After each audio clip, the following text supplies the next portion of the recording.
Derek, what's up, man? Welcome to the Unicorn Perspective. It's great to have you on.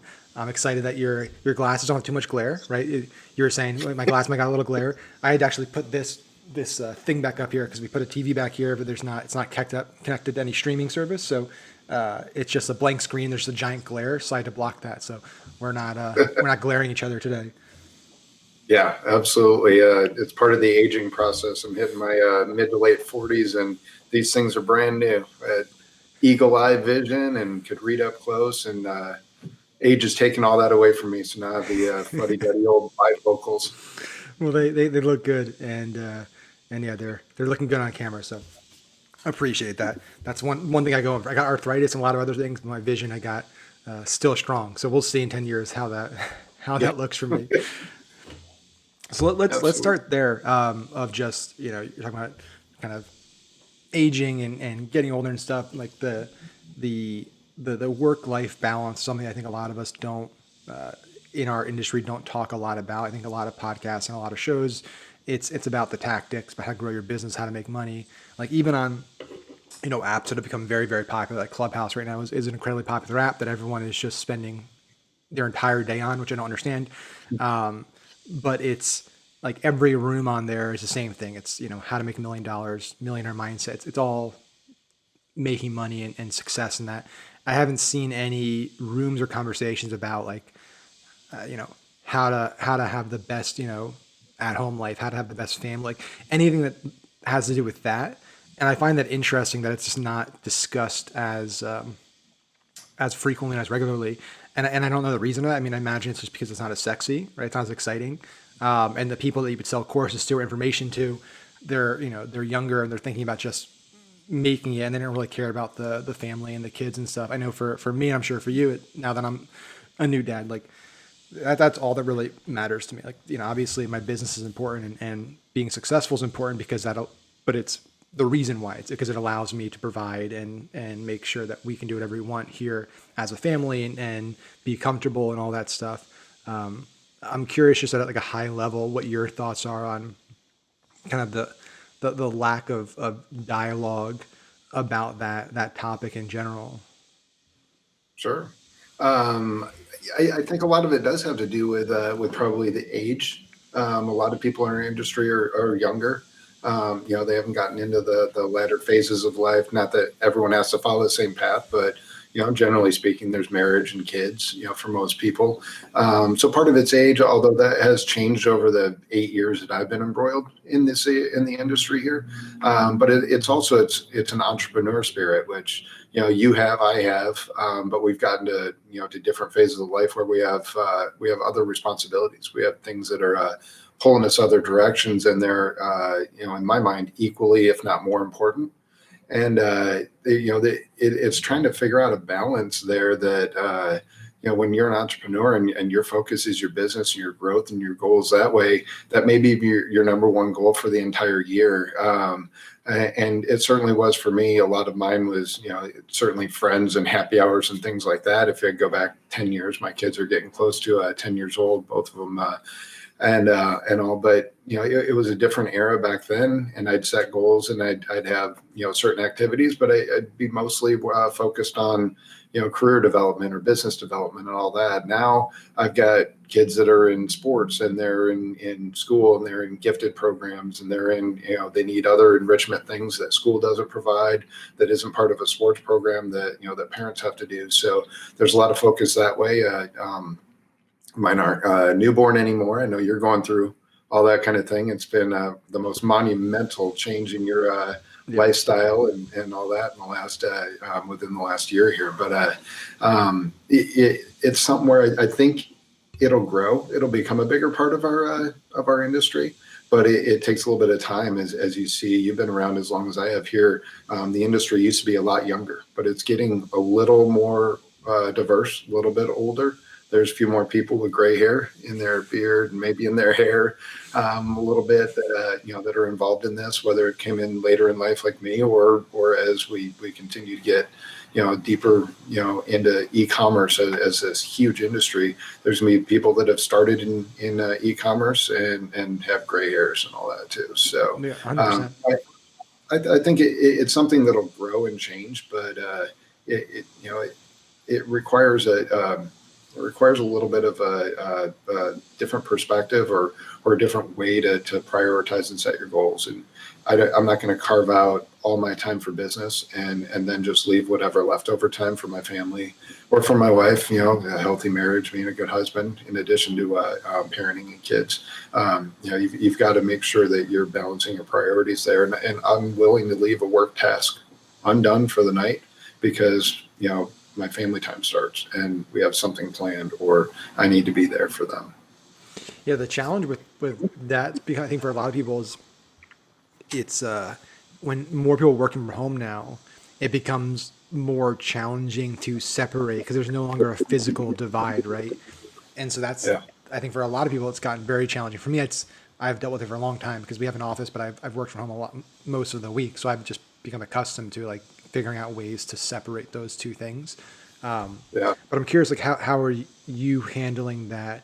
Of, you know, hey, this is at home, this is work, but then I'm able to disconnect and say this is family and friend time and social time, and just kind of cutting that down the middle.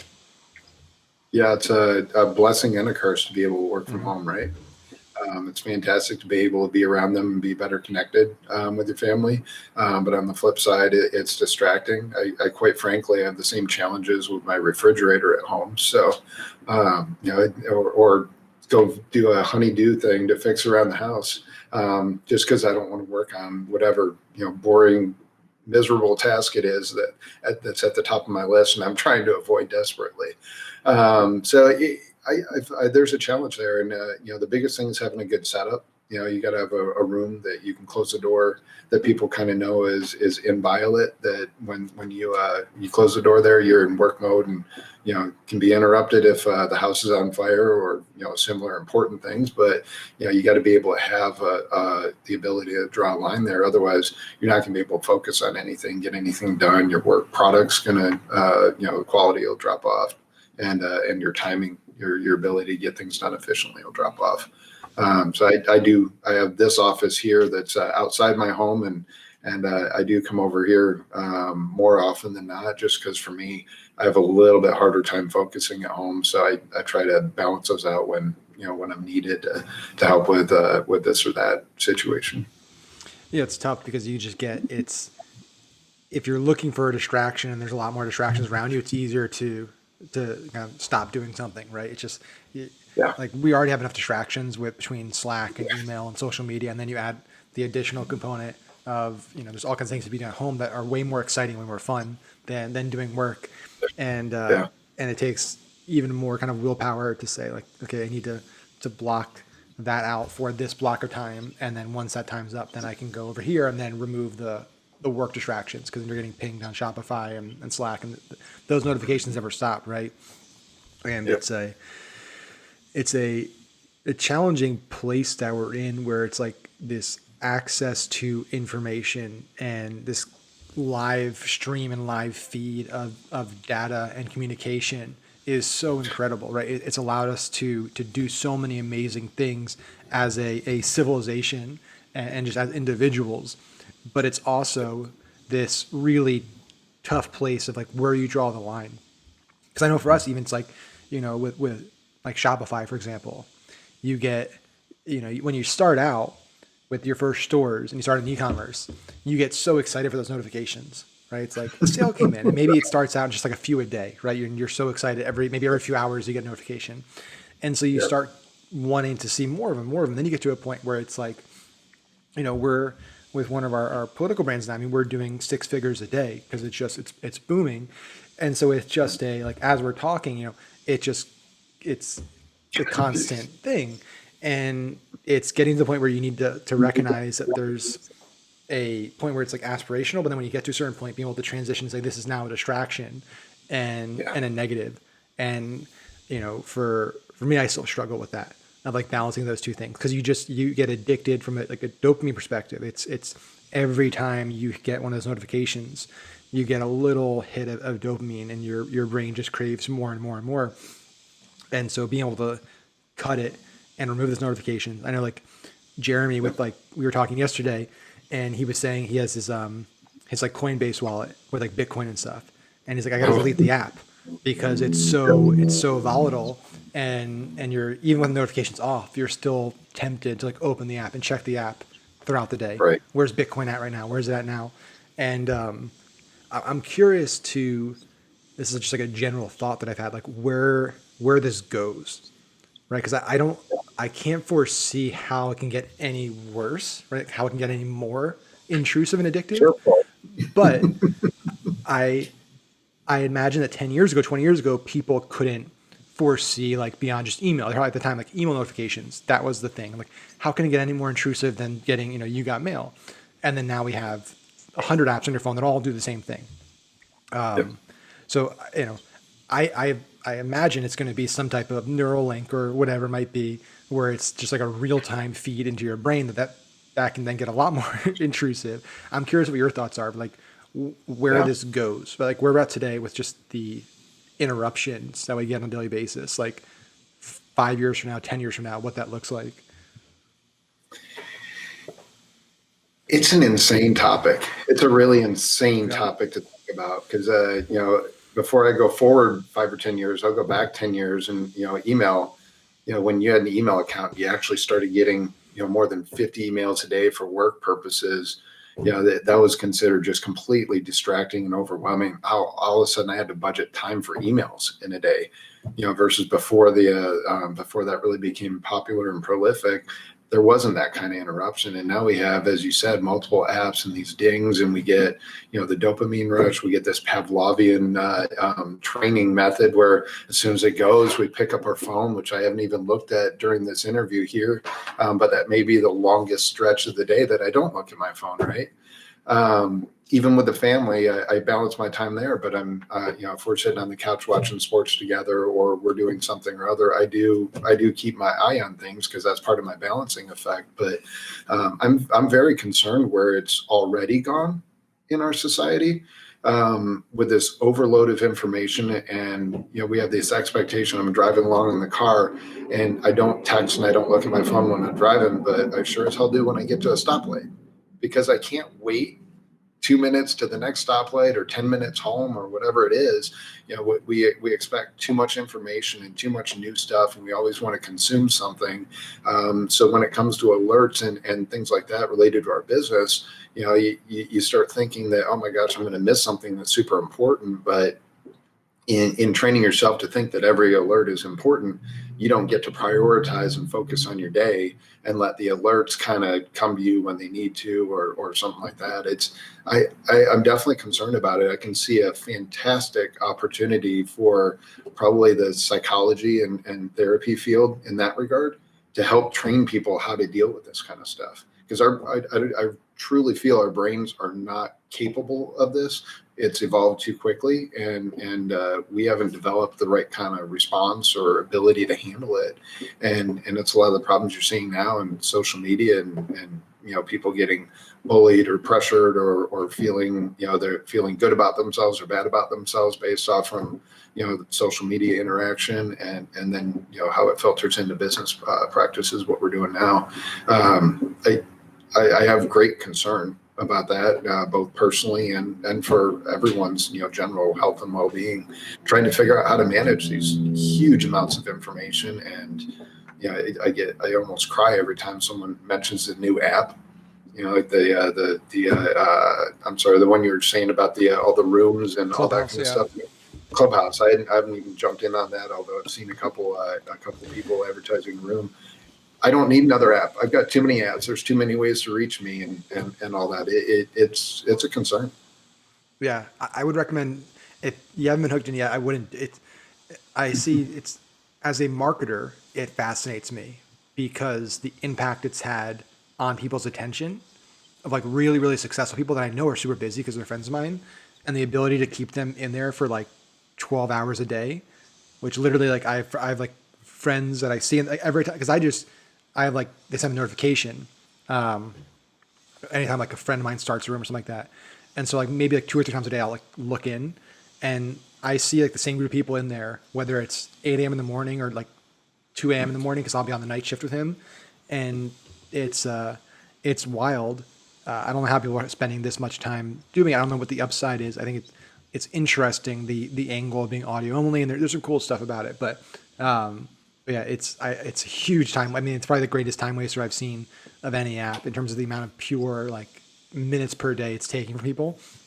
I think about, visiting when I was a kid, going to my grandpa had started a commercial real estate company when he was younger that eventually grew to a company called NI Global, which is the largest private commercial real estate company in the world, that my dad ran and grew international, and we sold it in 2012. But like I remember going to, back when I was a kid, like this tiny, we had this tiny office next to a car dealership, and going to visit my dad and my grandpa, and like going to their offices, and like it was just that, they had a desk, like it was a beautiful desk, but they had notepads and pens and stuff, but there was no computer, and there was a phone, but like no, it's not our phone.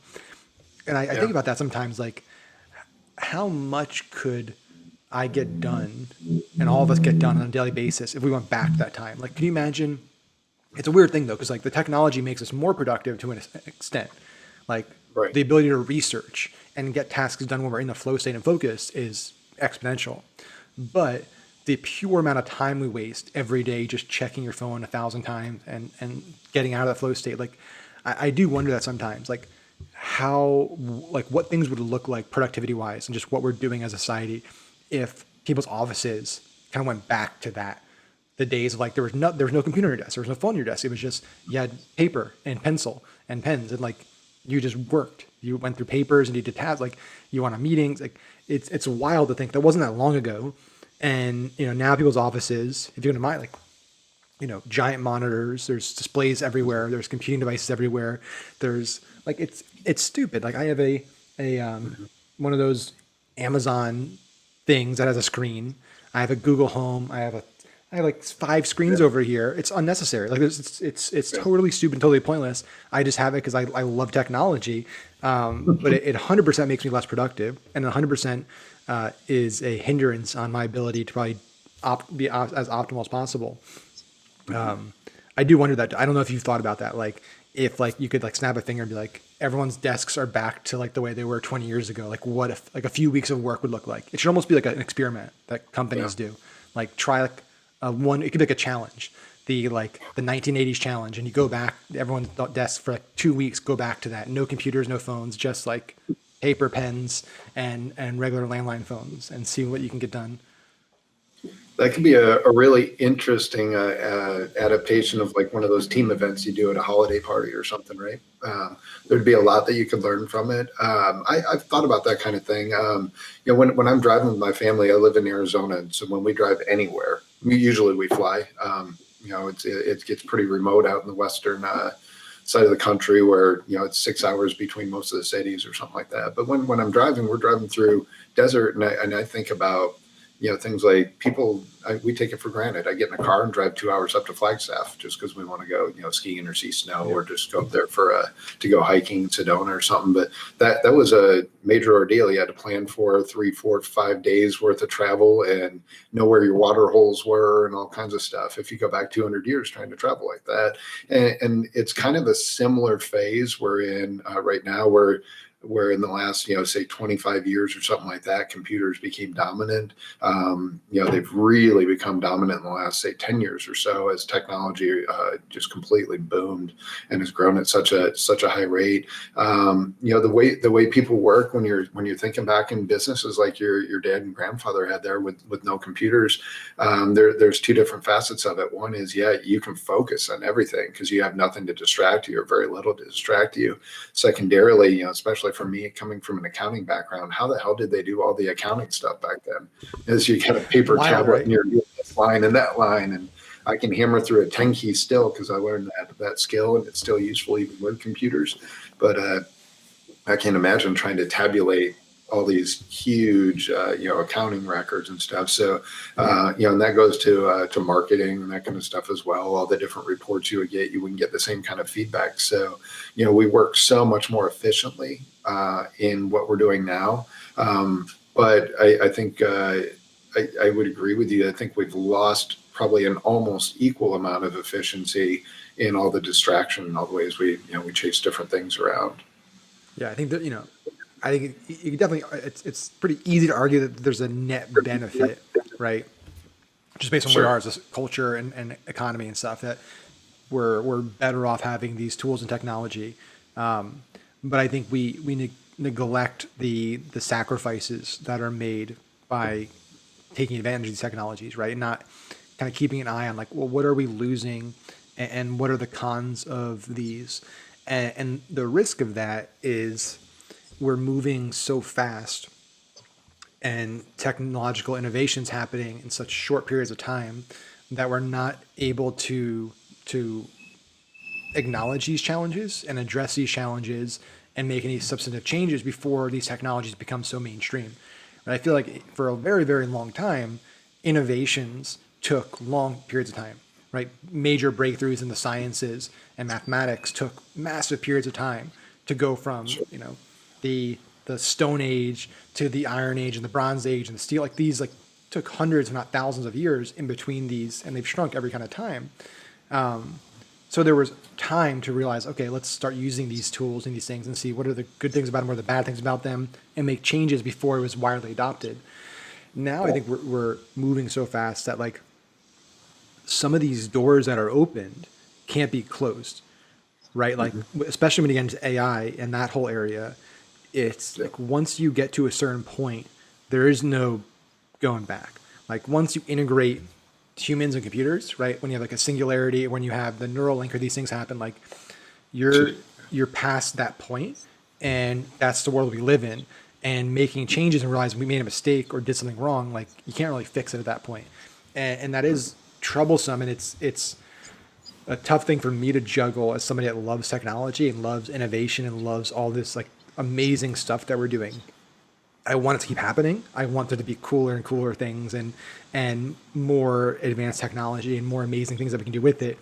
But I also am thinking back in my head like this could be, it's a slippery slope, right?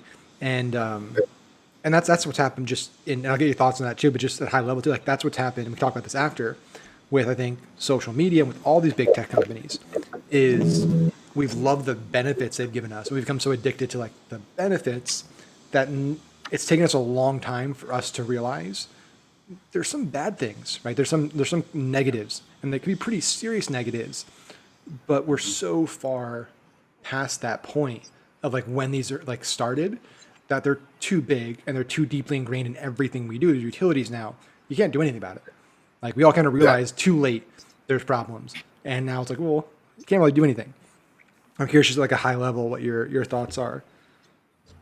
Yeah, it's everyone's seen Terminator movies, right? That'd be the most extreme example of this. But it's not that much less frightening to think of things other than the computer taking over. Was it Skynet or whatever it That's kind of was, but taking over everything and creating their own armies and trying to wipe out humans. Obviously extreme, but there's things that aren't a whole lot less than that could be just as frightening. And when you talk about like a neural net or an implant or something like that, that's a whole different era than where we're at right now. And where we're at right now is already dangerous because we don't know how to use all these technology platforms and access and data and connectivity to people. I think we're connecting to people even less than we used to, even though we connect to a lot more people. It's a depth of connection kind of issue, and I struggle with that myself too. So I think there's a lot of maybe soul searching that we need to do both individually and as a society, probably as businesses as well, about where we want this to go and which cool technology is worth that price and which cool technology isn't. It's going to be very hard to do that analysis and make those decisions though, because we kind of have this can't see the forest for the trees kind of issue. We're so embroiled in this that it's hard to step back and kind of be strategic about how we want to use this. Or in your business, you have so many different inputs and things that you can do and information you can act on.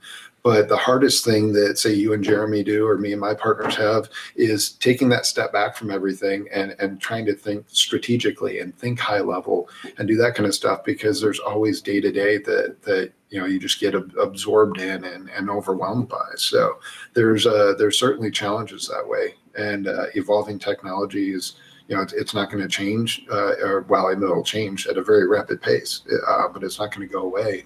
And I think we have a lot of things this way that we probably need to be more strategic in how we're thinking about it and using it, and willing to, make those sacrifices, or just acknowledging that they are a sacrifice.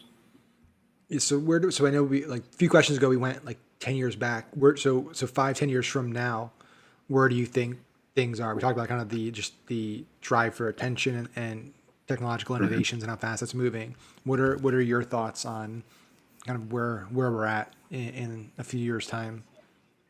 Boy, It's a big question. There's, yeah, I mean, if you think about, one of those branching off tree decision trees, or what have you, I mean, there's literally billions of possibilities of which way we could go, depending upon, who the next Elon Musk or Zuckerberg or whatever is with the next big idea that no one thought would be that great of an idea, but all of a sudden they're a billionaire. There's, oh man, I'm concerned that this lack of depth of connection and lack of spending time together. I used to go to my grandparents' house, and we'd sit down and play poker for pennies with my grandfather, and he had he's just a fun-loving person. He had that twinkle in his eye and loved, making jokes and just having fun and connecting. But I wonder what my interaction would have been with him if we were fast forwarded, I'm 46. So if it was 30, 40 years later, when there was all the technology around, I doubt it would have changed him as much, because he would have grown up in an era without that. And I grew up in Or an just era you with your without, grandkids, flash forwarded, you're in his place, right? What that like looks me like. with, I grew up without all that stuff. My first cell phone was after college. So I graduated college in 1996 and didn't get a cell phone until just after that. My first email account, I think, was my sophomore year in college. It was an EDU email account, but they weren't used for much more than, a couple little correspondence things and maybe some homework for the first few years there. But I've already adapted to where it's so ingrained with me. It's hard to tell where the technology stops and the organic material starts, right? The way we live our lives. So if you fast forward that, I'm already seeing it with my kids who are 8 and 9. They're so wired in with technology and all that. We do screen time limits, both from their eyes, as well as their brains, as well as their social interaction, as well as just getting off their butt and going to do something active. I hope that we can continue to do those types of things, both me myself with my kids, as well as more as a society kind of thing like that. But I'm concerned about about virtual reality, for one. It's cool technology, but it's very dangerous. People could get just wrapped up in these virtual reality worlds that are way the hell better than their life, because they get to be a Kardashian or whatever their ultimate goal is when they're in VR. But then you take time away from real life, which means you don't earn a living, or your relationships suffer, or you just become irresponsible. And there's so many ways that this could go wrong. I certainly hope that we kind of develop a collective consciousness about trying to avoid some of those issues, those problems. And it's so hard to deal with them, because you can't plan for them, because you can't even imagine what they're going to be.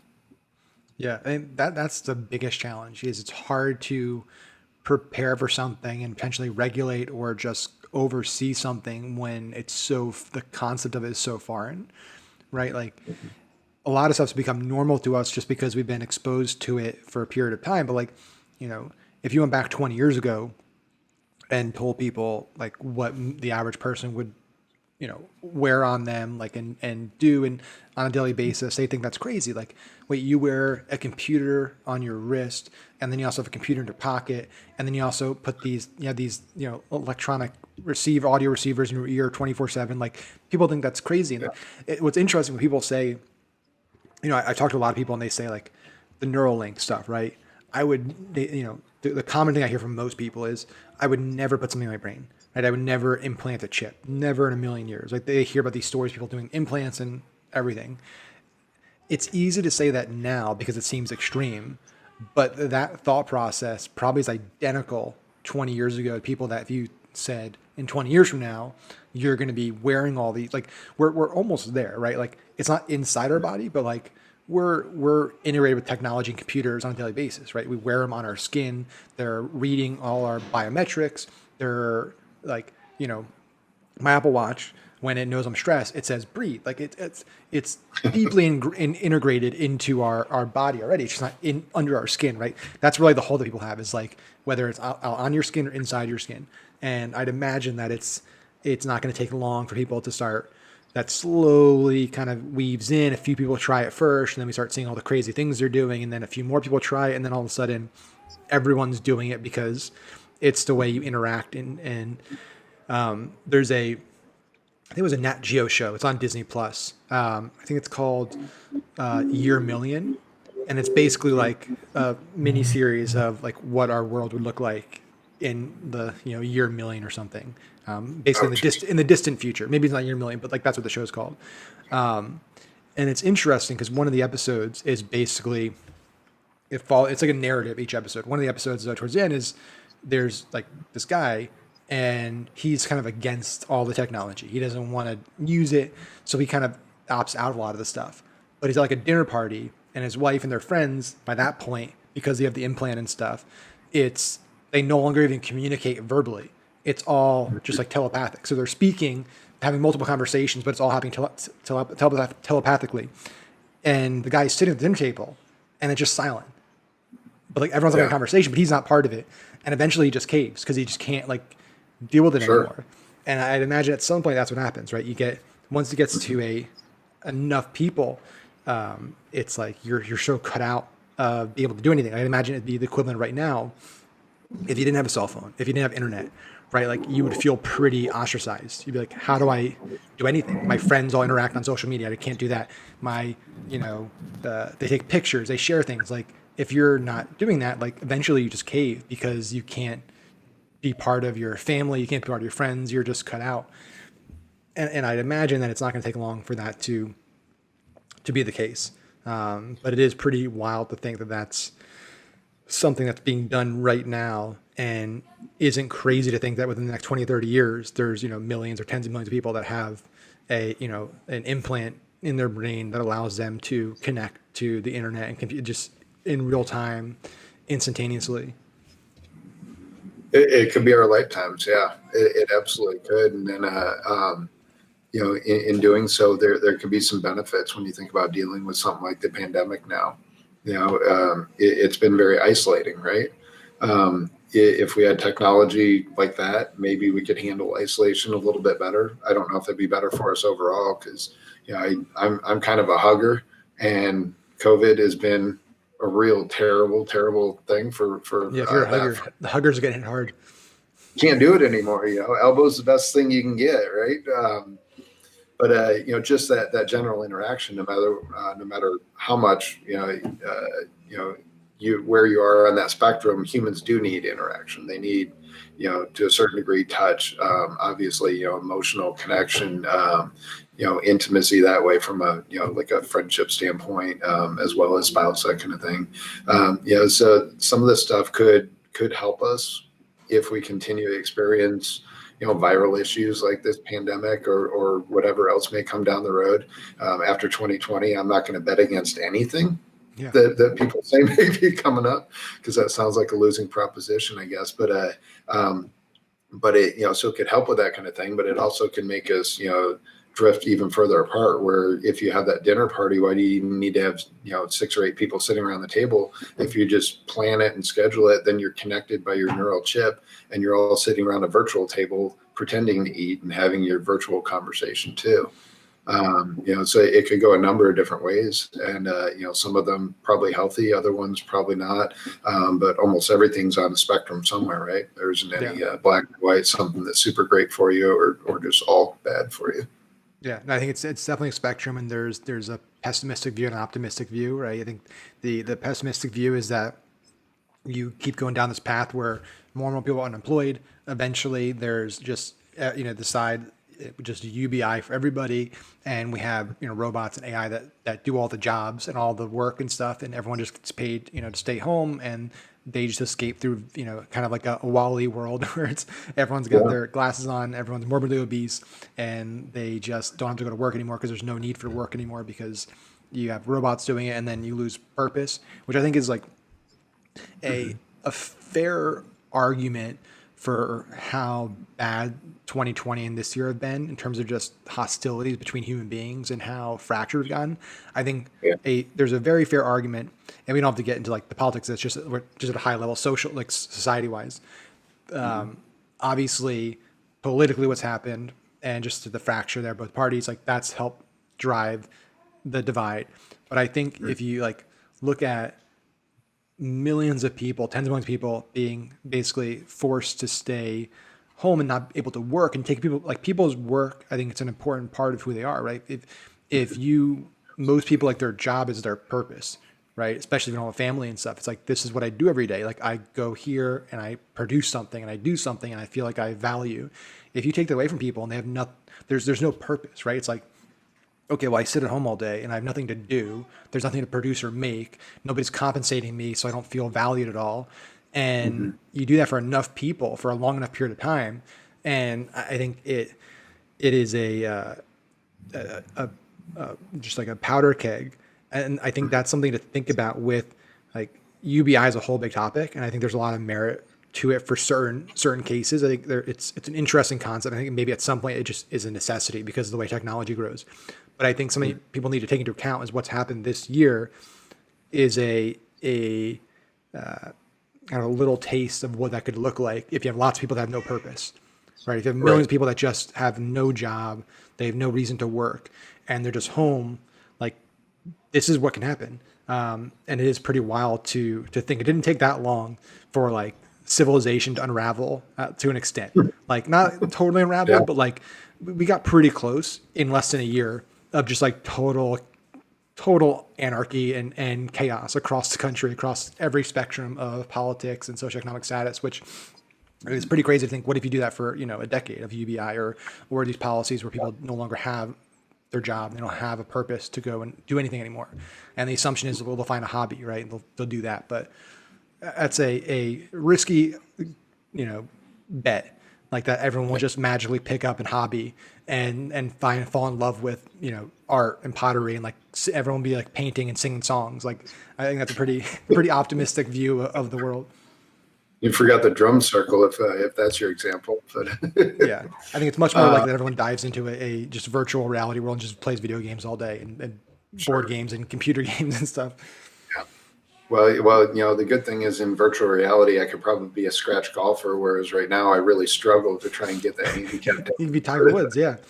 It could, yeah. There's a lot of truth to that. The sense of purpose and who you are, how you identify. A lot of people, if you ask them, I guess we normally probably ask, oh, what do you do? But if Yep. you just ask someone, tell me about yourself. Well, I'm an accountant. Well, I'm a firefighter. I'm this. I'm that. Most people start that way. So it is a sense of identity. It's your accomplishment. It's a passion or a drive. Hopefully, I don't think everyone loves what they do, and I certainly don't love everything I do. But I love what I'm doing and how I've been able to position things that way. But I think there's a need for a purpose. That you can't just sit home and do nothing. And hobbies they're not going to be engaging in the same way. You don't have the same sense of accomplishment. You don't need to have the same kind of focus and kind of depth of commitment to it. I don't think it'll fill that self actualization need that we have in the same way. Not to mention the fact that hobbies are expensive, so that UBI better be really big to be able to afford all the extra hobby time. When if I go to work, I'm not spending money most of the time. I spend a lot of business money, right? I Yeah. guess we feed Facebook and Google and all them pretty well when we're working during the day. But it's it's going to be a struggle for people to try and balance things out if we have truly, if we truly get to the point where artificial intelligence can manage most of our production needs, and that it actually does drive the economy sufficiently to support all of us without us being supporting of the economy, certainly be a challenge. Yeah, it'll be fascinating to see how that works out. Because yeah, I'm a believer just from like free market capitalism perspective that there needs to be a reward mechanism, right, to encourage people to do things. I think if you just take away all incentivization and rewards, there's the optimistic people like to say that everyone will just altruistically just do things because they love doing it or because they believe in the collective good. It's I think it's hard to look back at history and say that that's a realistic view of most people, right? There's Right. always going to be people. Right? There's always going to be some people that like people that fight in our military and militaries around the world. Like that's pretty incredible. Like that they're willing to. They're not. It's not. They're not doing it for the money, right? They're going and they're taking a highly risky job and doing it for a bigger purpose than themselves. But most people don't do that, right? It's like I do things first because of me and my family and my inner circle, and that's why I do things. So yeah, it'll be very very fascinating to see if if certain small experiments pop up of trying to do this. I know they've tried in small towns and in some places, but doing it on a larger scale that's more like resembles the actual population and isn't in these kind of very like siloed off communities that are very isolated. It will be fascinating. I'm curious, like we don't have to cover this long, and if you don't want to talk about it, that's fine. Pre-interview, I asked you these questions, like if you're interested in it. What do you think, as like the free market person of me, and I'm sure you're probably similar. I Yeah. am really struggling lately with this monopoly argument of Apple, Amazon, Facebook, Twitter, Google. It's something I really struggle with because there's the core part of my being as an entrepreneur is like if you outcompete people and you win essentially because you've competed, and people say, well, they bought the competition. Well, they had to compete and make that money to be able to buy the competition. Like, so I feel there's a big part of me. It's like, hey, if you win, you win. And that's the way the market works. The other part of me, which I struggle with is like, I think it's hard to fathom the size of these companies. I don't think like, back when you think about the economists coming up with the kind of free market concept and thinking about this idea, like couldn't even foresaw this existing where you have companies that are so big, they're basically utilities and that kind of changes the game. And they're so big that they basically stifle competition, which is kind of what's happening. I'm curious what your thoughts are because I still am up in the air. Like and I really, really struggle with it because I don't want to be up in the air about it. I want to be cut and dry, like free market, free market. But especially lately, it's like what's happening. I really don't know what the answer is. Yeah. It's interesting. I mean, we have antitrust laws that were part of the founding fathers, the foundations of this country. And in order to have a free market system, antitrust and monopolies is one of the most important topics, right?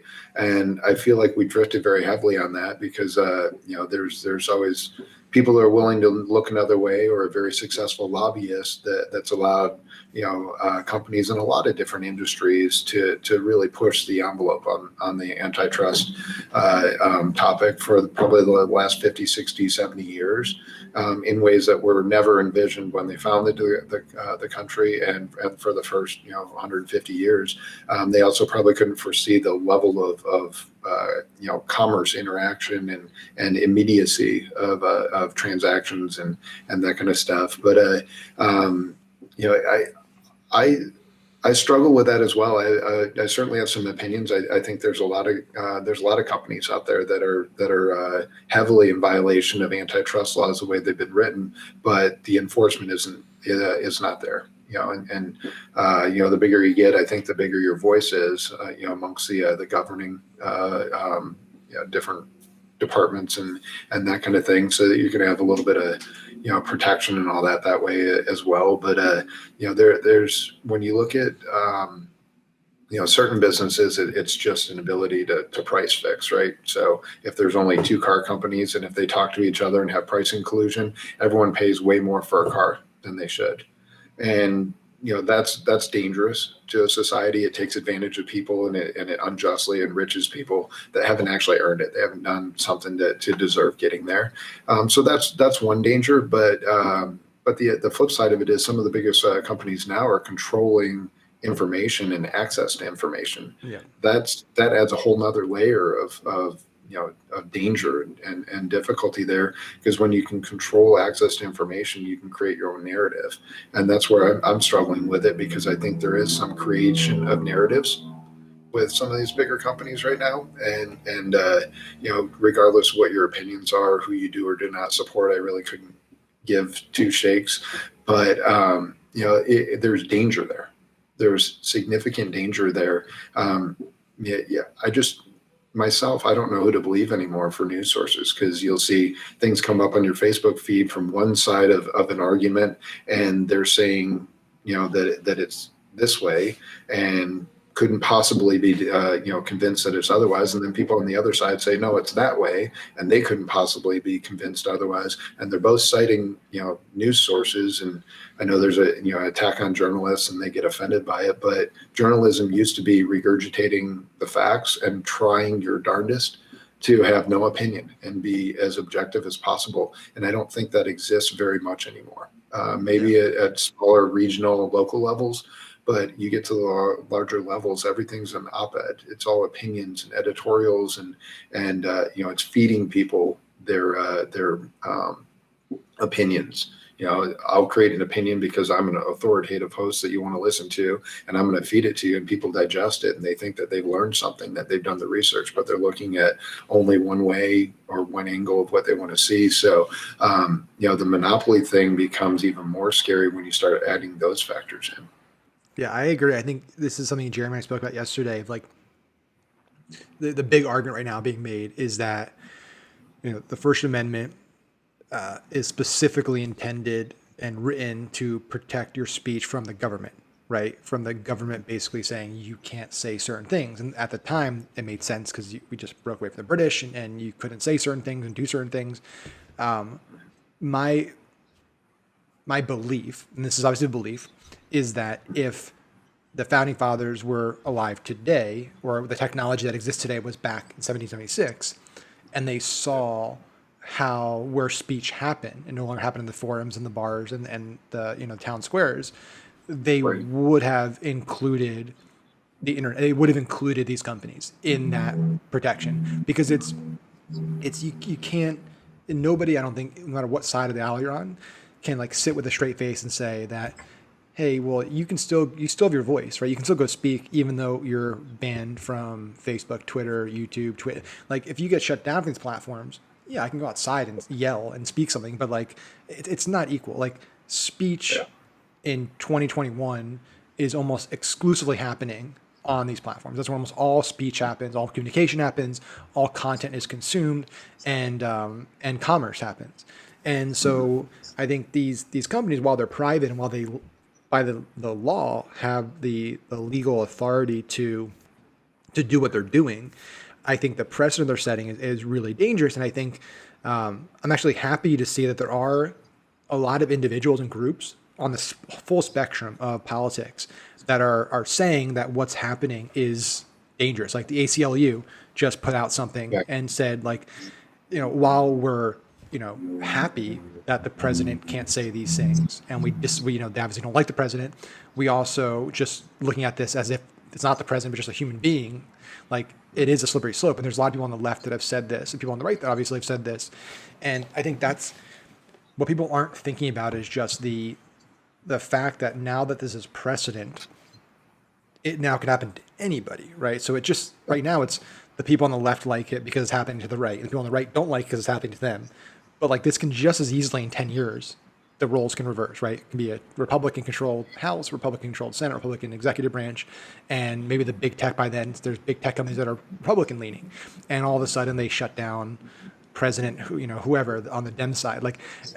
That's Yeah. what I'm thinking about is like, I don't even care. It's not a politics thing for me. I don't care. I didn't vote for Trump. So it's not a political thing. It's just purely like you had a handful of companies that basically took the president's access to the American people away and also took away access to 88 million followers on Twitter, which is half of Twitter's active user base, without any due process.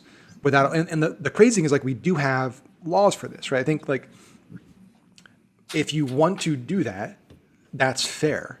Like if you want to say that you think that the president's voice and what he's doing and saying is a threat to democracy and threat to our people, which is again a valid point. Like after what happened, there's multiple processes that can be taken legally to remove him. There's a 25th Amendment that his cabinet and can move forward with. After I think it was Woodrow Wilson when he basically went brain dead in office. Sure. There's impeachment. There's these processes that were put in place to legally do this, and that's fair. Like again, if people want to do that, like do it. Like you have the power to do that. It's these private companies that essentially they're unelected, they're unaccountable, that have the same power, right? That's what's crazy is like them doing what they just did is in my view the exact same thing as removing from office. Like I think like the impact of that is basically the same. They basically neutered the president. Like he can't speak to the people. Like he can't get a message out. He can't speak. He can't do anything because he doesn't have access to commerce. He doesn't have access to voice. And people on the left are saying, well, he can go and do a press. He can do a press event or he can go speak at a rally. Like yeah, but that's not nearly the same. I'm curious, like what your thoughts are on that. It's I think I've said probably several times, the words like concerning or scary or frightening or a challenge today, but it comes up in this topic again.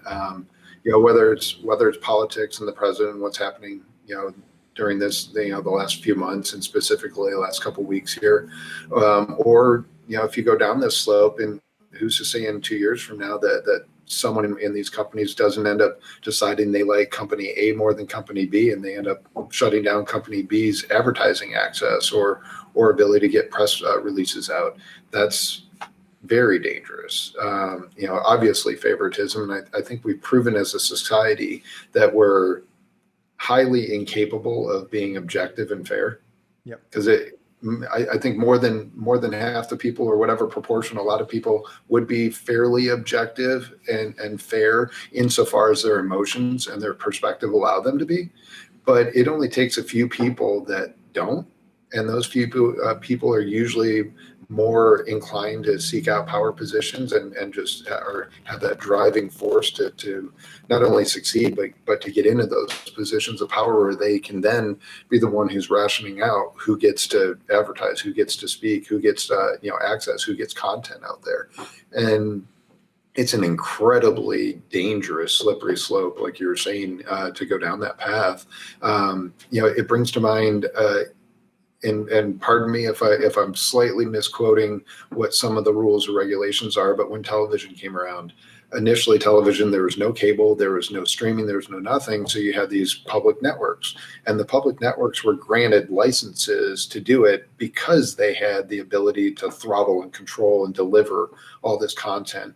And the license was because it was basically like a fiduciary responsibility, although that's finance based, but a public responsibility to do something like this, and it was licensed and it was regulated and it was acknowledged that they have a responsibility to do things a certain way. And then cable came around, and cable doesn't have that same requirement because it doesn't go over publicly regulated airwaves. And then streaming comes around, and it's circumvented that way as well as all the social media platforms where people are just posting things there. So there's a lot of concern in terms of when people rely less and less on kind of the public access to news and data and content and speech and all that, you're getting it.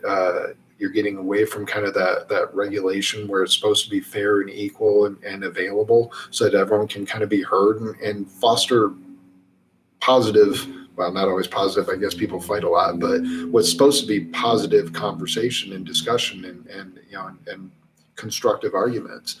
But if you're going to go down this road where individual companies are the ones who are controlling it and they ration it out the way they see fit, if they don't happen to operate, with the utmost of integrity and just really clear perspective on what they're doing, it could turn into a very very different situation than where we're at right now, and where the founding fathers or even anyone since then intended things to be. Yeah, it'll be interesting, man. It's definitely a tough topic. It's a topic that I think is highly controversial right now. People have very strong opinions on it. But I think the challenge that I try to like put on everybody is to be truly objective. I think it's really, really, really hard in 2021 to be truly objective and to check yourself, because we consume the content that feeds our belief systems, right? Like that's human nature. We have confirmation bias. We have views, and we seek out other people that share those views, that reaffirm those views. We seek out statistics that share those views, like that reaffirm those views.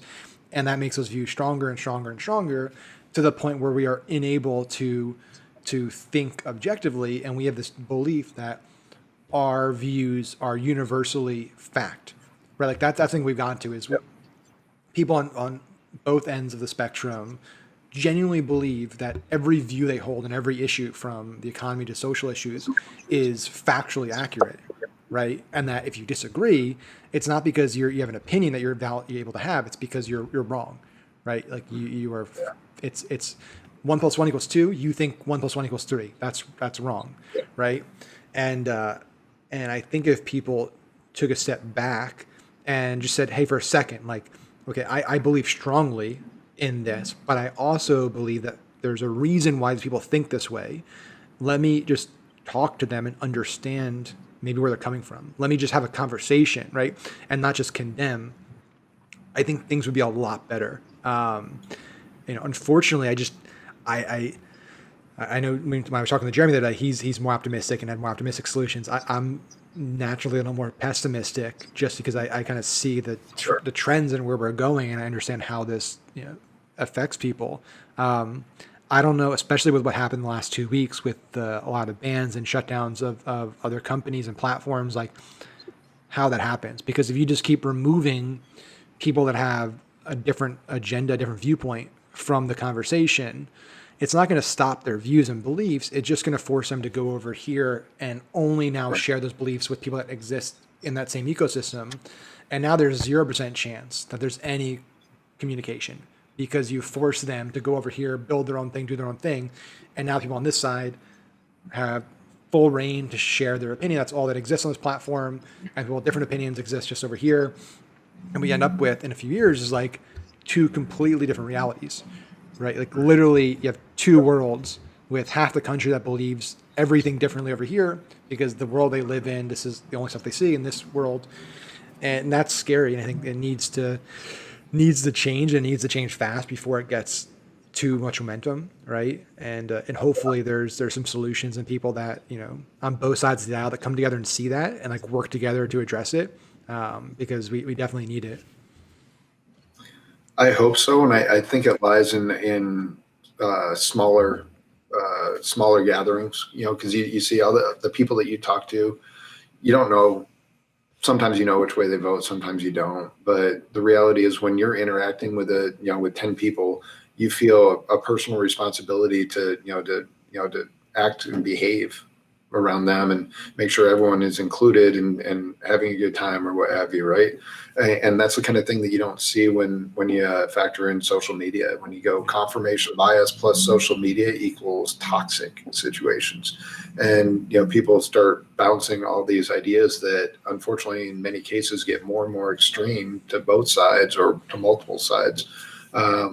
And it drives them further and further down a certain path, to the point where they probably start behaving differently around people that they just interact with normally, and forget, kind of that disconnecting, from humanity. and just interacting with people the way that we always used to before you had this ability to only talk to people that are thinking the same way you do. Because I think it's probably a pretty common meme, but on Facebook, oh, thank you for posting that thing about politics because it completely changed my view on everything. Yep. It doesn't happen.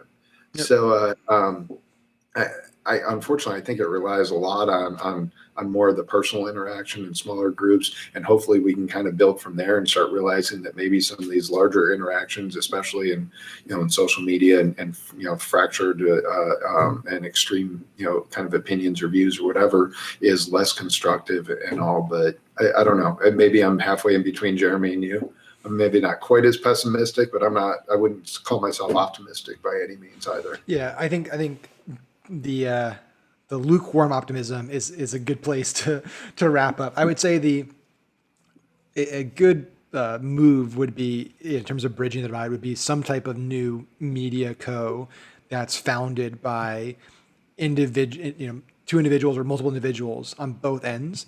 I think that could be an interesting angle. I think like The Hill, or there is a media company that has a show that's like the hosts are like polar opposites on the political spectrum, and that's got a lot of momentum. They were on Rogan a few weeks ago, but I think that would be an interesting angle of like a news network or a media company that it's not like Fox having the one Democrat on a panel of 5 Republicans just to say they have them on there, or MSNBC having the one like the token Republican or the token Democrat on the show, but like a genuine company founded by a true conservative and a true progressive, that they realize, hey, we have different viewpoints, but we need to create a media apparatus that really shares the facts and then has equal and even discussion on all that. I think that would be interesting. Unfortunately, I think it would be again challenging, just because of the way our social media has been built up. It needs to be polarizing to get shares and get momentum. But I think that I'll try to end optimistically and say I think that would be something that would be interesting and would potentially help at a more macro level as a new media co that tries to be truly down the middle by having an equal representation of both sides of a political system on it, until the day that we eventually just get rid of the political systems altogether, which I think would be ideal, or having more than 2 political parties, or a third or fourth party. Yes. Yeah, that actually has any real chance of winning in any election. Right. I agree with you completely there. So maybe that can be our 2022 business plan. We can work together on that and try and launch something new. Because I'm desperate for trying to figure out where I can actually consume news that I can trust, and I just don't know who to believe. I mean, Fox is extreme, CNN's extreme. The other sources that people try to claim are in the middle, I'd start seeing them lean quite a bit too.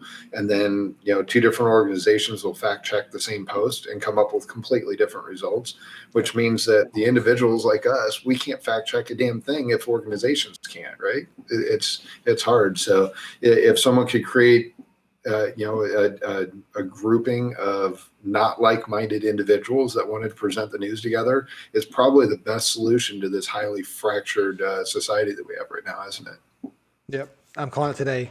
It's DTM down the middle is the new news network that's going to come out of this, and somebody's going to figure it out, and hopefully somebody figures it out, because I think it would be beneficial to our country and society as a whole.